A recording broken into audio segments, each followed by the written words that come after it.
A New Mexico mother was just charged with attempted first-degree murder for throwing her newborn infant in the garbage the day he was born. And a 27-week-old unborn baby in Cleveland received fetal surgery to remove a tumor, was placed back in the uterus, and delivered full term 10 weeks later. Guys, these are the stories that pro-choicers hate, for they reveal the fantasies and lies that their entire position is built upon. I'm Seth Gruber, and this is UnAborted.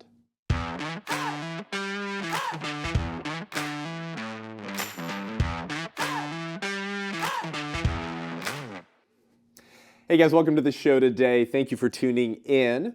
It is Monday today, and I'll be headed off to DC tomorrow. As I mentioned last week, I'll be getting an Airbnb because I don't want to be forced to show my yellow star, my papers, my vaccine passport. But I decided recently that I have discovered that I actually identify as trans-vaccinated. And, you know, I've learned that I can decouple my person from my biology.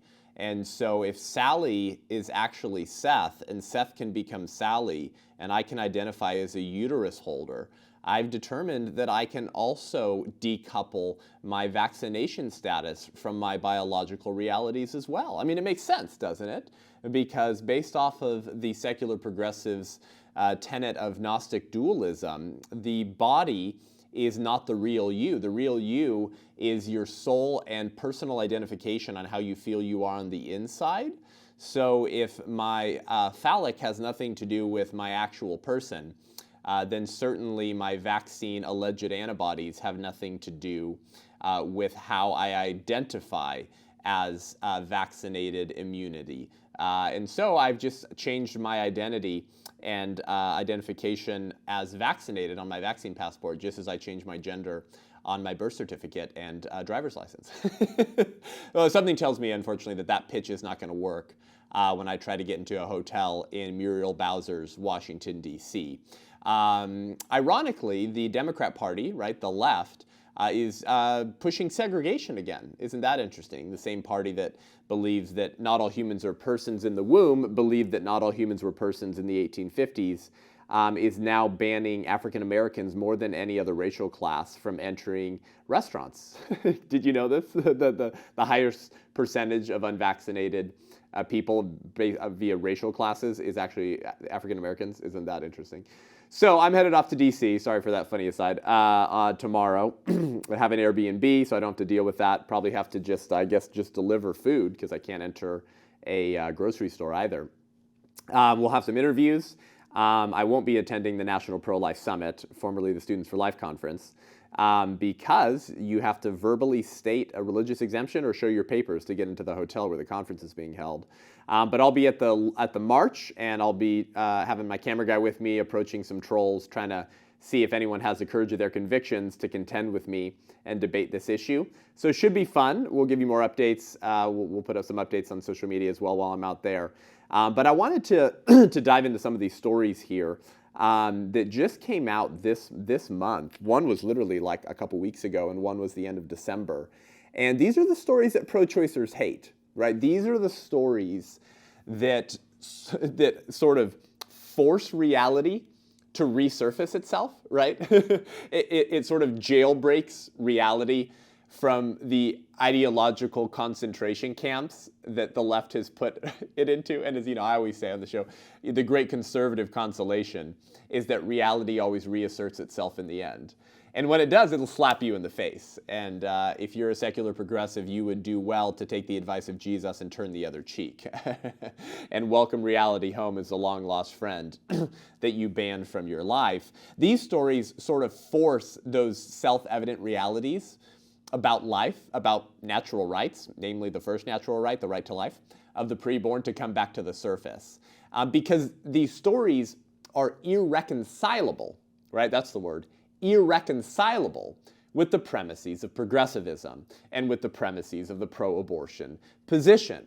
And so this first story is particularly ghoulish, disturbing, and disgusting. But we're going to ask the question why, and we're going to connect it to abortion. So this New Mexico mother is being charged with attempted first-degree murder for throwing her newborn infant into a dumpster in sort of a parking lot or sort of like behind a building area in New Mexico. Here's a picture of Alexis Avila, okay? I believe she's only 18 or 19 years old. And here is a photo that was captured with a security camera of her dumping her baby into the dumpster. We're not going to show the video, okay? I just didn't want to, I just don't know if I can watch it again. Obviously, I've shown you abortion imagery on the show. It's not that I'm afraid to do it, but we'll just show the picture for today. There's the baby inside of a trash bag being literally thrown into a dumpster by her mother, who had given birth to her earlier that day. Praise God that we had the security footage of this, right? So a guy named Joe Imbriola is the owner of Rig Outfitters, and this is behind his building.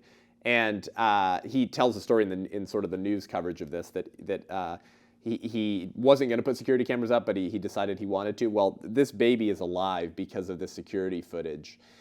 This happened on January 7th, okay? This was just a few weeks ago. She is being charged with attempted first-degree murder charges, or alternatively, abuse of a child.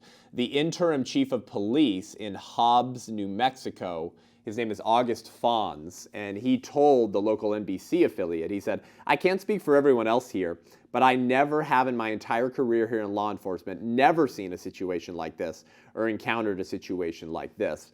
You know, it's interesting when you hear people discuss the horror of infanticide, isn't it? It's, of course, the baby survived, but it wasn't, of course, it would have been infanticide. It was attempted infanticide. You hear people talk about the horror of these stories, how disturbed they are by it, and you can't help but wonder if they're as equally disturbed by abortion, right? It's sort of a strange thing, isn't it?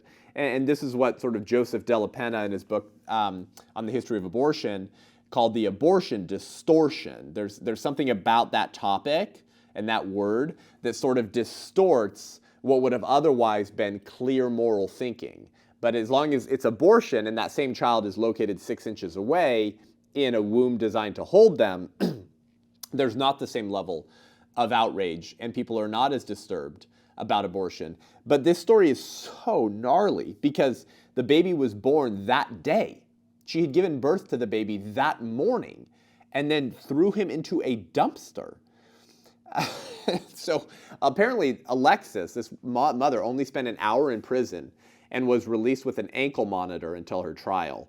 Of course, you know, if it was someone who had killed a 4-year-old or something, murdered a 4-year-old, that person would not be given an ankle monitor and allowed to go home. The owner of the Rig Outfitters with the security camera footage that captured it, Joe Imbriola, he told the NBC News affiliate, he said, "I'm still flabbergasted even after all this has happened. And the girl is walking free. That baby spent more time in the dumpster than this girl spent in jail." Right. Where is justice in America today? As long as we tolerate the evil of abortion, we're going to begin tolerating injustice elsewhere as well. Do you see what I mean? As long as it's reproductive justice to abort 1 million babies a year, then justice will deteriorate everywhere else as well, right? Does that make sense? I mean, that was, you know, the famous Martin Luther King Jr. line, even though the last couple of years we found out that MLK was not such a nice person. I don't know if you know that. Go check on how he treated women in some audio files that got released after decades about him probably either raping or watching people rape women and laughing about it. Wasn't a great guy, okay? But justice anywhere is a threat to justice everywhere. You know that line. Well, that's certainly true on the issue of abortion today.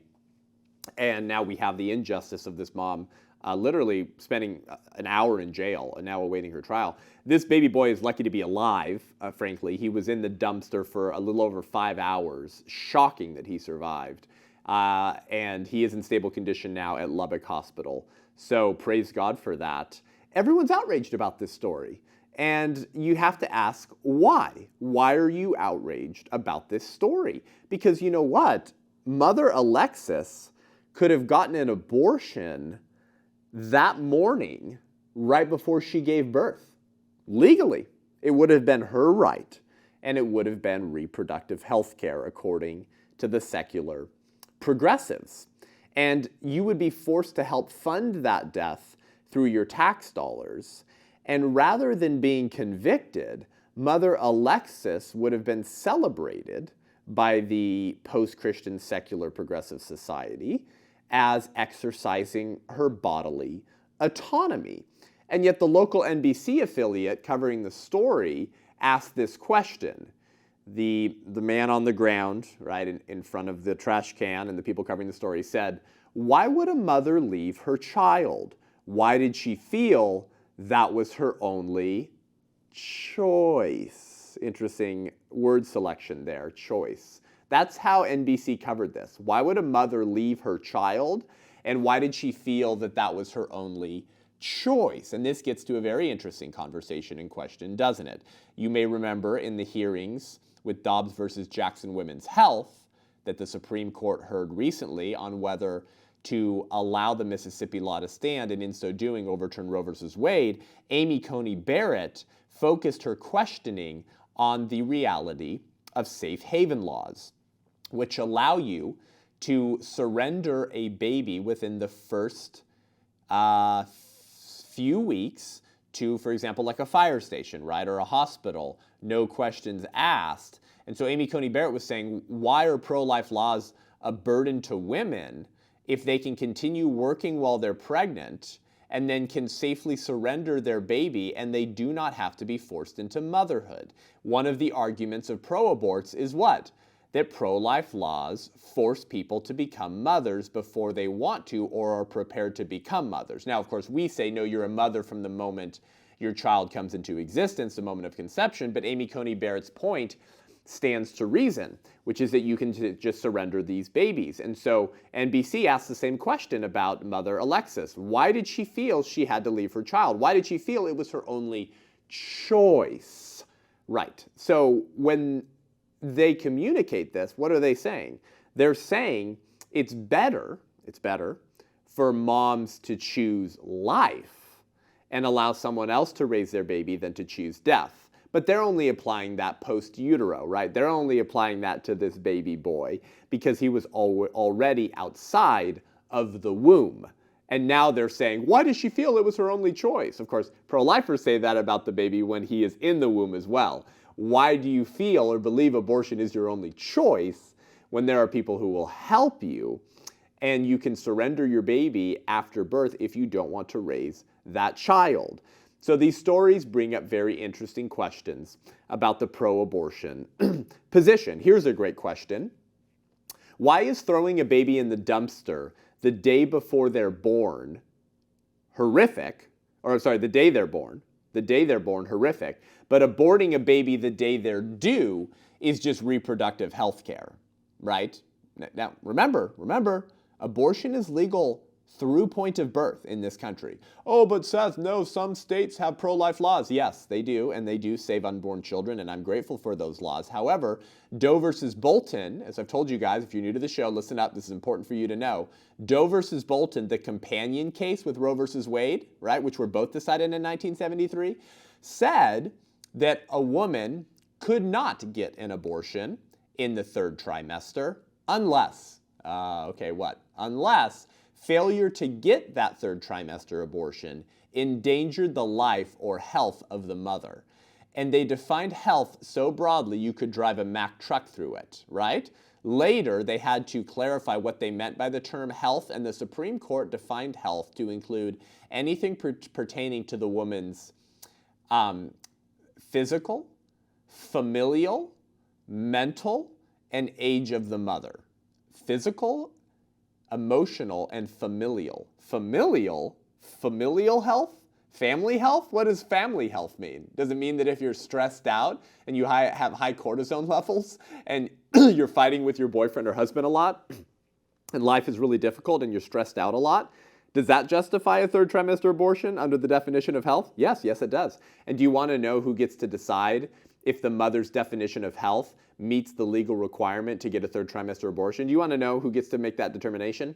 The Abortionist. Oh, right. The hitman degenerate who has a financial incentive to accept any definition of health because third trimester abortions are the most expensive ones, and he gets a lot of blood money in return for killing that unborn child. Okay, so just to frame the question once again, why is throwing a baby in the dumpster the day they're born horrific and requires first-degree attempted murder charges, but aborting a baby the day before they're due or the day they're due is just reproductive health care protected in our laws, and not only will allow a woman to walk and the abortionist to walk, but they'll actually be celebrated as exercising reproductive health care. I mean, again, these are the questions you're not supposed to ask, right? Now, again, maybe someone will tell you or me, right? But Seth, third trimester abortions almost never happen. You're appealing to like abortions that almost never happened, and they only happen when the mother will die or her pregnancy won't be viable.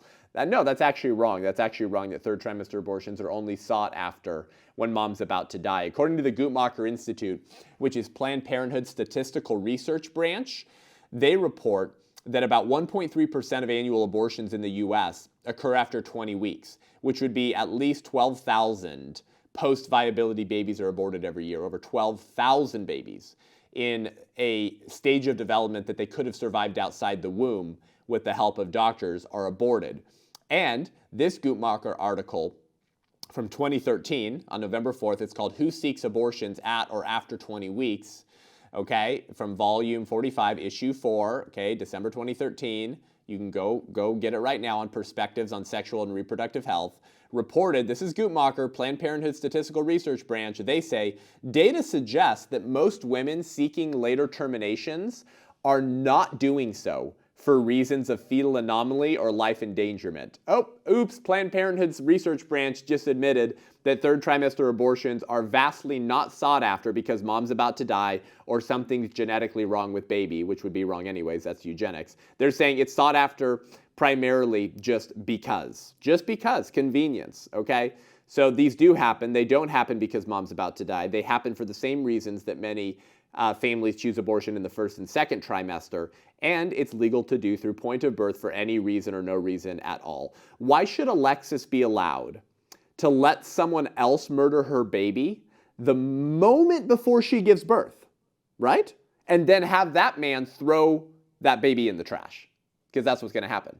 But she should not be allowed to do it herself right after he's born, right? Again, think about that question. Use this story, this horrible story. Praise God, this baby's alive. To ask your pro-choice friends, why should this mother be allowed to let someone else murder her baby the moment before she gives birth and then throw him in the trash, but not be allowed to do it herself right after he's born and throw him in the trash? What's the difference? A 6-inch journey through the birth canal. That's the only difference, right? A 6-inch journey through the birth canal in childbirth. So, as I'm fond of asking, what happens? Does the fetus fairy fly up and sprinkle magical personhood conferring fairy dust on the baby as it exits the birth canal? And so when that last foot leaves the birth canal, it's like, oh my gosh, it's a person now. Explain to me this magical birth canal that confers personhood, such that throwing that baby hours after they're born into a trash is horrific, horrible, and the pro-choicers decry it and say she should be charged with attempted first-degree murder. But if she pays a hitman to do it hours before he's born on the day that he's due to be born, and then throw the same baby in the trash at the same size, same level of development, because it's the same freaking day, and it's reproductive health care. Please explain this to me. Welcome to La La Land. We're through the looking glass now, folks, right? And this is why these stories bring reality back to the surface. So I wanted to cover that story. We're going to cover another one, but these are the stories that pro-choicers hate. They hate them. In fact, I'm going to use these at DC if I can find some pro-choicers to debate me, and I'm going to use these stories to ask those questions. And it is fun to watch cognitive dissonance happen in real time, isn't it? It's fun to watch people's mental gears begin to grind for the first time probably ever as they try to reconcile reality with their disgusting premises, which ultimately have led them to abortion through all 9 months of pregnancy for any reason or no reason at all. Next, we're going to talk about this baby that had fetal surgery, was placed back in the uterus, and then delivered 10 weeks later. But first, I want to share an exciting announcement with you. Okay, this January, I've been telling you January 29th, okay, January 29th. I'm hosting a huge pro-life conference for the church in California. It's not another conference for pro-life activists or Students for Life. Love them, great work, they're already engaged. This is for the church, to wake up the most powerful organism in the world for change. So we can take that saying, what happens in California doesn't stay in California, and finally apply that phrase to righteousness. It's true, what happens here, curriculum, politics, culturally, does not stay here, and we want to flip the script. And who better to do that than the bride of Christ, the church, which worships an unborn child, God, the fetal deity, the prenatal God who entered human history in a womb. We're going to have Jack Hibbs. We're going to have Nick Vujicic. We're going to have Kirk Cameron. We're going to have Anthony Levantino, the former abortionist. We're going to have Melissa Ohden, the abortion survivor, and many more. You're not going to want to miss it. Go to lovelifecalifornia.org. We do have virtual tickets. So if you want to tune in from anywhere in the world and watch these speakers, you can do so. You can use my promo code UNABORTED25, UNABORTED25, 25 for 25% off all ticket sales. The virtual tickets are, of course, cheaper than the in-person tickets. But if you want to come in person anywhere from California, we want you there. Get a hotel, come down the night before on January 28th for the conference the next morning on January 29th to get educated, encouraged, and equipped to engage and go back fired up and with a game plan. We're going to tell you how the church can end abortion in their local communities, strike fear into the heart of the abortion industry, and counter Governor Newsom-Leaney and the abortion industry's plan to turn this state into a sanctuary state for killing babies. LoveLifeCalifornia.org. Be there or be square. We'll be right back with a whole lot more.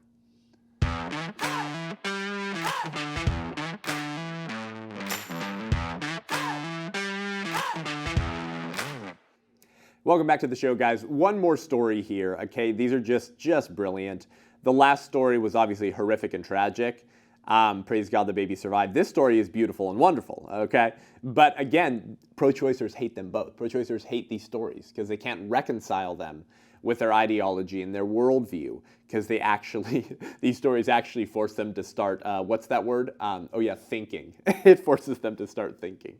Okay, something they haven't done since before they arrived on campus at UC Berkeley or UC Davis or Yale, or the list goes on and on and on, or frankly, Westmont College. This 27-week-old baby had fetal surgery, okay, so he had to be removed partially, placed back in the uterus and delivered 10 weeks later. This is bonkers story. Amazing what we can do medicinally today in America in 2022. By the way, a 27-week-old baby would mean that this baby could have survived outside the womb if delivered at this stage with pretty high survival rate. Okay, I've told you before, the youngest baby to have ever been born and survived is 21 weeks and 6 days, 21 weeks and 4 days, okay? 27 weeks, okay? So what happened here? Okay, this is the Cleveland Clinic, okay? A challenging fetal surgery to remove an intrapericardial teratoma that posed imminent lethal risk to the nearly 27-week-old fetus. That's right, he was 26 weeks and 6 days, okay? 27-week-old fetus. Here's from the article, this is incredible. Intrapericardial teratomas are rare cardiac primary tumors that can occur either pre or postnatally. Although typically benign, their rapid prenatal growth in confined space and close proximity to the fetal heart can cause cardiac tamponade and cardiopulmonary distress. The operation in May, so this was May 2021, okay, to excise a 3-centimeter tumor affixed to the left side of the fetus's heart relieved severe cardiac compression and other physiologic problems and enabled the baby boy to be delivered near term 10 weeks later. After recovering from a lung infection, the infant was discharged. I mean, this is just crazy, right? Dr. Najam had successfully resected intrapericardial teratomas in neonates several times, but had never attempted the procedure in utero. Okay? A few non-Cleveland Clinic colleagues advised him not to operate, saying surgical mortality was almost certain. What a stupid thing to say as a doctor. Like, oh, the baby's gonna die anyways from this tumor, so don't try to operate because the baby might die. Like, what asses these people are. What an asinine thing to say. Just to show you exactly how smart some of doctors are today, right? So anyways, but based on my postnatal surgery experience, Dr. Najam said, if Dr. Cass and Kalan, these other doctors, could safely give me access to the fetus's chest, I knew that I could take out the tumor because the technical part is feasible. I felt very confident. What you need is knowledge, teamwork, and courage, he said. There's nothing wrong with a calculated risk. Exactly. This is how we advance medicine, he said. And the other team members concurred and worked with him. So Dr. Najm is a great technical surgeon who has great outcomes, but had not done fetal surgery before, Dr. Cass said. He put his trust in me and Dr. Kalan to take care of the mother and expose the baby to enable resection of the tumor. If we didn't do something, the fetus was going to die. Exactly, that was what I just said. The family understood the risks and benefits and felt it was the right decision to proceed, so I had confidence that we would do the best we could. I mean, this is just a beautiful story. Unreal what we can do today, when medicine is correctly practiced, right? And when doctors and surgeons don't crap on the Hippocratic Oath of do no harm. Very beautiful story. Before we get into how this story causes pro-choicers' heads to explode, I want to show you some photos from the surgery and of the family. Look at this baby's hand coming out of the mother's abdomen. I mean, that is incredible. But don't worry, that's not a human, right, guys? That's just a non-person blob of insensate tissue who can be legally killed at this same stage of development. Here's where they did surgery. Look, I mean, that baby, most of that baby's body is out of the uterus. Yes, that is a human being, right? And here's some photos with the baby, with his family when he was released. I mean, look at this beautiful little baby. His name is Baby Rylan. Baby Rylan. Look at that classic smile at still such a young age. Family taking a selfie there with the baby smiling there. Pretty amazing, pretty amazing. Praise God for these doctors, especially at a time, right, when we're hearing stories of doctors who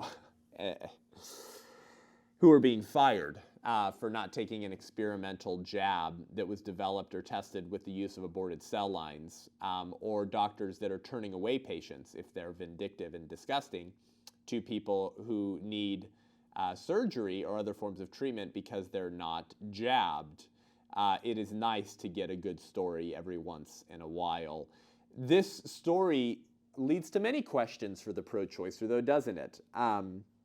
And I want to pose some of them to you here now. Your mind, I'm sure, is already sort of reeling, asking similar questions. Here's a good one. If location and viability determines the baby's rights, right? So that's what they say, right? As long as the baby's in the mother's body, that location, then it's her body, her choice. That's why they defend abortion through point of birth. It doesn't matter that the baby could survive outside the womb. It's still in the uterus, so it's still her bodily autonomy. And then secondly, viability. So pro-choice moderates, you guys know this, right? Pro-choice moderates who aren't as radical, they say, I am against abortion when the baby can survive outside the womb. I get this all the time. I got this all the time on college campuses, right? Pro-choicers who understand that how disgusting it is to say abortion through the point of birth. So they'll say, well, when the baby can survive outside the womb, when it no longer requires mom's body to survive outside the womb, because it's autonomous and it's independent. Well, it's not really independent because infants aren't independent, right? No one truly is. But that's what they say. Okay, so here's the question. If location and viability determine the baby's rights, then did baby Rylan receive constitutional personhood when he was removed from the uterus for surgery? Right? You saw the pictures right now, right? If you watch on YouTube, go subscribe to YouTube. Seth Gruber, A Voice for the Unborn. You saw the baby outside of the uterus, right? It wasn't in the location of mom's body anymore. So, and it was at 27 weeks old, right? And the courts kind of stupidly defined viability at about 24 weeks. So this baby was 3 weeks older when he got surgery, past the viability standpoint. So see, baby Rylan got personhood constitutional rights when he came outside of the womb. But then you see he was placed back into the uterus. So then he lost those personhood constitutional rights that he shortly gained when he was taken out of the uterus, because it's her body, her choice, right? As long as it's in the uterus, the baby has no constitutional rights through point of birth. But then you see, this is crazy. Listen, I know you don't get this because you're not woke, okay? So let wokey Seth explain it to you. You see, then he was born and delivered 10 weeks later, at which point he then regained those constitutional personhood rights that he shortly gained during surgery but lost when he was put back into the uterus. Welcome to La La Land, right? Welcome to being a pro-choicer today. This story is beautiful, and it's also hilarious when used to challenge the premises of pro-choice, the conclusions of choice. I mean, what else do you come away with?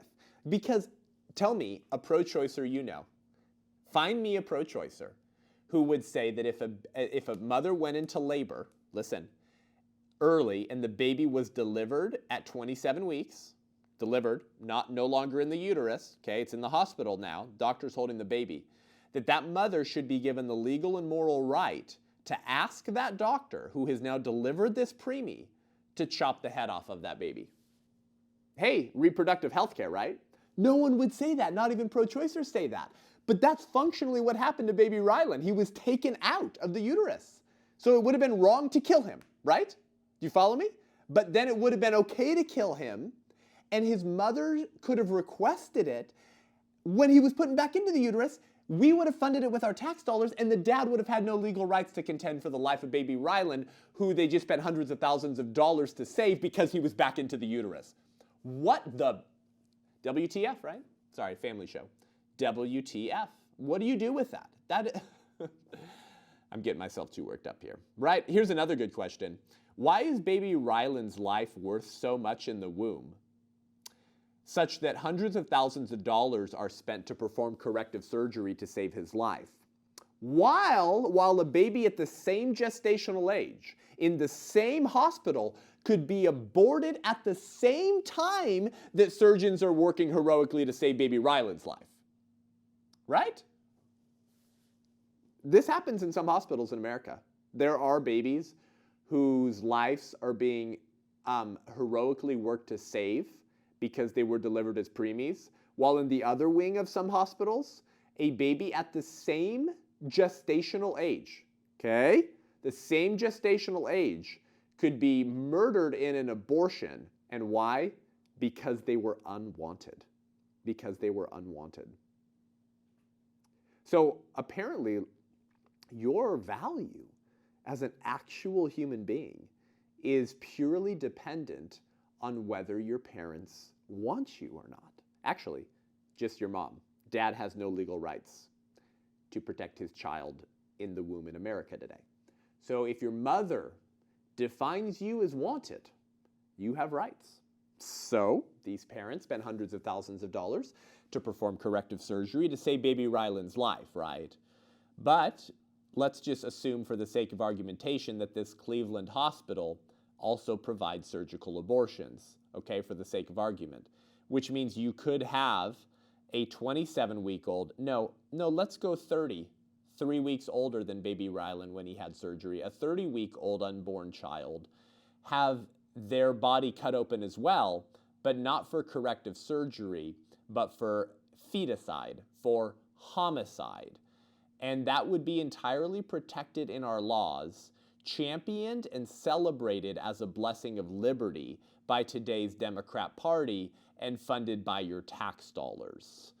What happens to a society that defines human beings as only valuable if they're wanted, right? It's a good question to ask.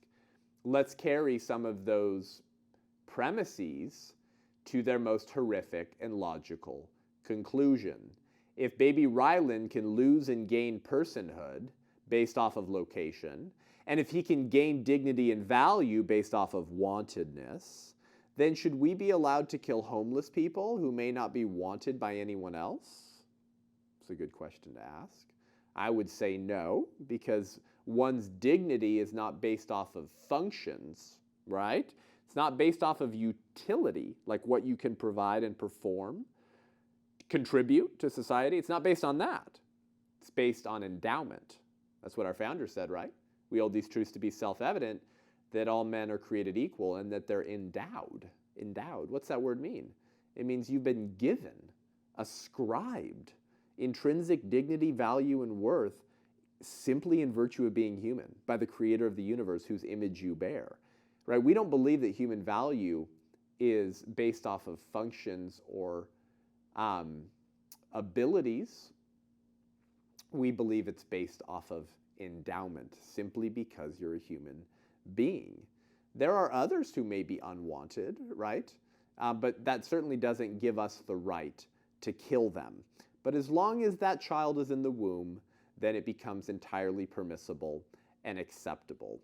The danger with allowing these types of ideas to take root, to flourish, to promulgate, to bear their nasty fruit, is that ideas have consequences. And so those ideas will not remain constrained to the fetus, to the unborn baby. They will eventually sort of jump ship and target other human beings as well. People have a nasty, horrible tendency of sort of following ideas to their logical conclusions, right? Ideas have a sort of logical consistency to them, right? Where if you accept one premise, you're more likely to accept the second premise. It kind of flows from the first premise, which means you're more likely to accept the third premise. It flows from the first two premises. Do you know what I mean? And that was why Dr. Mildred Jefferson so famously said, "Today it is the unborn child. Tomorrow it is likely to be the elderly or those who are incurably ill. Who knows but that a little later it may be anyone who has political and moral views that do not fit into the new distorted order," right? In other words, as long as our government continues to deny the natural right to life to an entire class of human beings, our own rights will constantly be endangered by modern jurists and a ruling class whose jurisprudence is completely foreign to the founding fathers. Make no mistake, our founding fathers are rolling over in their graves in a seizure-like reaction to everything that is happening now. But these stories center us. These stories take us back home, or at least they should. They force us to return to quote Hadley Arkes, to the things we once used to know, to those ancient, self-evident truths that provide the philosophical, cultural, spiritual, and political foundation for a society to flourish upon. And when you abandon those undergirding principles that allow human flourishing, you endanger human equality for all human beings, don't you? And that's really the danger with making peace with evil, with making peace with abortion, with making peace with allowing some human beings to be defined as unwanted non-persons and others to be defined as persons, is that tyranny and that evil will eventually come home for all of us, won't it? And Thomas Paine, who wrote Common Sense, okay, he beautifully depicted this. Thomas Paine argued for American independence, right, pre-1776. Beautiful writing. I've been reading through Common Sense now. And he has a couple beautiful lines about what I just said, about sort of allowing evil to flourish without doing anything about it because it's not targeting you, and thinking that it won't eventually target you, right? And he says, "It matters not where you live or what rank of life you hold. The evil will reach you, and the blood of his children will curse his cowardice, who shrinks back at a time when a little might have saved the whole." He says, "I love the man that can smile in trouble, that can gather strength from distress, and grow brave by reflection. 'Tis the business of little minds to shrink, but he whose heart is firm, and whose conscience approves his conduct, will pursue his principles unto death." And you know who will pursue their principles unto death? The people who hold the right ideas, you and me. You know who won't pursue their principles unto death as much? Would be the selfish pro-choicers who seek abortion for selfish reasons. For once their own lives are put on the line, they'll be less likely to die themselves for something that they were defending originally for selfish reasons. And Thomas Paine later says that there are people who don't see the full extent of the evil which threatens them. Listen to this. They don't see the full extent of the evil which threatens them.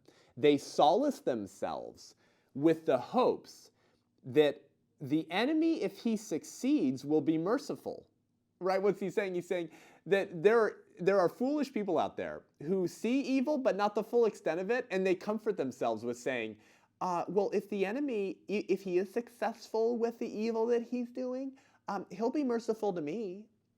He won't take his evil agenda all the way home to me. He'll just keep it focused on his narrow victim class. And I'll allow that because at least I'm not being aborted. At least I'm not being targeted. To which, what does Thomas Paine say to those people? He says, "It is the madness of folly to expect mercy from those who have refused to do justice." Beautiful line, huh? It's almost like we should start reading the Founding Fathers again. It is the madness of folly to expect mercy from those who have refused to do justice. What's my point? Those who murder the preborn will not hesitate to target you. Those who murder the preborn and defend infanticide under the euphemisms of healthcare, reproductive justice, and women's rights will not hesitate to damn anyone who is a heretic of the religion of secular progressivism and throw you out into utter darkness, where there will also be weeping and gnashing of teeth in their alternative religion, right? And that was that Martin Niemöller line, right? They came for the socialists, but I wasn't a socialist, so I didn't speak up, right? And then the trade unionists, then the Jews, and then they came for me, and there was no one left to speak up for me. You see, Martin Niemöller made the same mistake that Thomas Paine warned against, which is seeing evil, but not the full extent of it, and solacing yourself with the reality that the enemy, should he succeed, will be merciful to you. No, they won't. No, they won't. And I think in the last 2 years, you have seen that, haven't you? You've seen tyranny on the rise. And everyone that's currently ruining our country and participating in medical apartheid, right? And expelling 5-year-olds in LA County who don't have the jab. I could go on and on and on, right? Guess what? They're all pro-abortion. Have you ever thought about that? I'm sure that's a coinkydink, right? I'm sure that's a coincidence that the people who will participate in tyranny outside the womb happen to support tyranny in the womb. I'm sure that has nothing to do with itself, right? Of course it does, right? Of course it does. It is the madness of folly to expect mercy from those who have refused to do justice. So what can you do? Well, go ask a pro-choicer out to coffee and ask him these questions.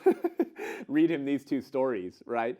And then ask him the questions that I asked in this episode, and try to get people to welcome reality back into their lives before it's too late. Which, as our pastor and my pastor here at Godspeak Calvary Chapel, Rob McCoy, says, when people begin swimming up the streams of liberty, they'll eventually reach its source, God himself. You see, life and liberty are not man's ideas, they're God's ideas. And so if you can recognize that there is a natural right to life and liberty, and that those rights come from the fact we're human beings, which means we have them from the moment we became human beings, the moment of conception, then eventually, if you're consistent and you respond to the wooing of the Holy Spirit, you'll find yourself back at that spiritual fountainhead from where all these ideas actually come, God himself. But these ideas are just a small sliver of light in a very dark culture of death that remind us of the things that we used to know. And my hope and prayer is that it will wake up people to return to those first principles, not only so that they can be a part of ending the greatest genocide in human history and not be judged by their grandchildren for participating in the greatest genocide in human history, but secondly, so that they can shore up and secure their own rights. For a government that denies the natural right to life to one class of human beings will eventually deny that right to another class of human beings. Thanks for joining the show today. Head on over to iTunes, Spotify, YouTube. Give the show a rating and review. Let us know what you think. It really helps us reach more people. Join us at the Love Life California Conference. You don't want to miss it. If you want to support the show, head on over to patreon.com/unaborted. See some of our tiers and perks. One of them, you do a monthly fun small group chat Google Hangout with me, and there's many others. We appreciate your support of the show. Until next week, I'm Seth Gruber, and this is Unaborted.